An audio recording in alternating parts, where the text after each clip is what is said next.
ఒకరోజు ఎందుకు ఒక మహాత్ముడైనటువంటి చోరుని బుద్ధి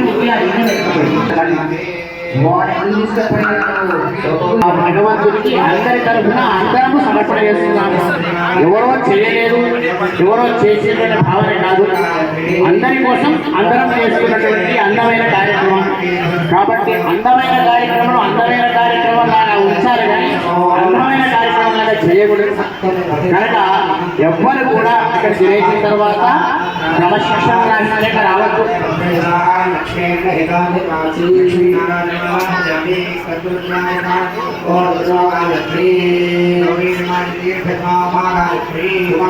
ఇక్కడ ఉన్న బ్యాచ్ లేచి వెళ్ళగానే